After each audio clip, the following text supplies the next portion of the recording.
علماء تے پھل سٹے سن کے نہیں سٹے، استقبال کیتا سی کہ نہیں کیتا، انہاں دیاں گڈیاں دے گیٹ کھولے سن کے نہیں کھولے، رب نے پوچھنا ہے فجر پڑھی سی کہ نہیں پڑھی، رب نے پوچھنا ہے زور پڑھی سی کہ نہیں پڑھی، رب نے پوچھنا ہے نماز پڑھدا سے کہ نہیں پڑھدا۔ اللہ دا واسطہ ہے اتو پھول سٹیا کر تے پویں نہ سٹیا کر، پر نماز پڑھیا کر، گڈیاں دے گیٹ کھولیا کر تے پویں نہ کھولیا کر، پر نماز پڑھیا کر، برائی جناب برائی تو بچ جایا کر۔ اور میں کہاں گا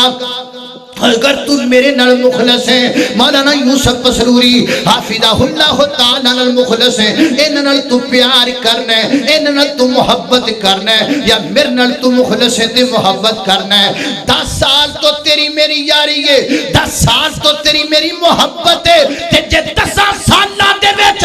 میں تینوں داڑھی نہیں رکھائی، دس کیا فائدہ میری تیری محبت دا۔ 10 سالاں دے وچ جے میں تینوں نماز تے نہیں لا سکیا تے دس کی فائدہ۔ وہ ساڈیاں تقریراں سن کے ہزاراں بندیاں داڑیاں رکھیاں تو نہیں رکھی، اے دا مطلب ہے ہزاراں تے اثر ہو گیا پر تیرے تے اثر نہیں ہویا، ہزاراں بدل گئے نے پر تو نہیں بدلیا۔ حضرات تیزی وقار بدلنا پے گا، اے وقت بدلن دا ہے، اے وقت عمل دا ہے، اے وقت ہن نہیں رہ گیا، وہ وقت گزر گیا جدو اسی غفلت دی نیند سویا کر دے سا۔